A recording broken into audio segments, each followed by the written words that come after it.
Я вот по рождению русский, но так пришлось, что я женился на белорусской, и после Афганистана остался в Беларуси. И вот то, что произошло в 1991 году, когда развалили Советский Союз, конечно, нас тоже потрясло.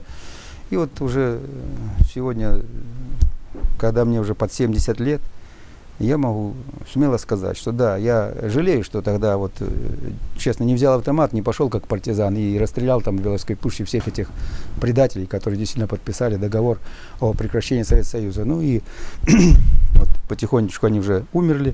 Вот Шушкевич умер, Кравчук умер, и последний из троицы умер. Ну и, естественно, у меня лично негативное отношение к Горбачеву, ну, как к предателю. Я его расцениваю как предатель.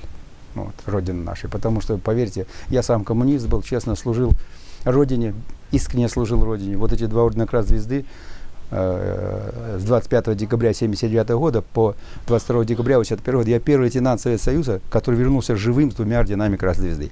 В то наше время при вводе войск в Афганистан в основном они присваивались только посмертно. Поэтому я считаю Горбачева предателем. И вот предлагаю, надо, наверное, в России утвердить. Вот мы памятники героям ставим, это здорово, но надо, наверное, и памятники предателям ставить, чтобы так и написали. Предатель, чтобы потомки знали, и потом, чтобы ни перевертышей не было, и так далее, и так далее. Куда ветер, туда дым. Вот это мое мнение. Честь имею.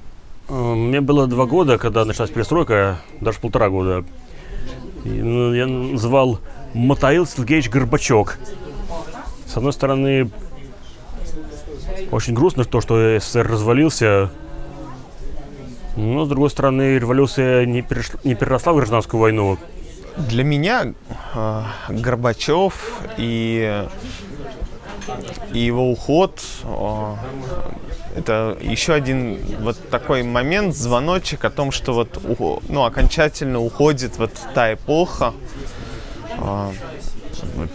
уходит время вот там Советского Союза. Вот именно того Советского Союза. Для меня Горбачев — это человек, который в сложнейших условиях начал движение к изменениям, который, может, не очень хорошо понимал, как двигаться к этим изменениям и старался действовать по совести.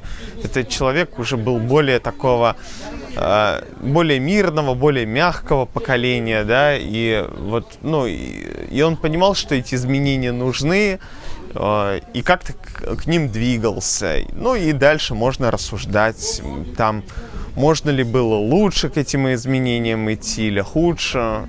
На этот счет трудно уже что-то ответить будет.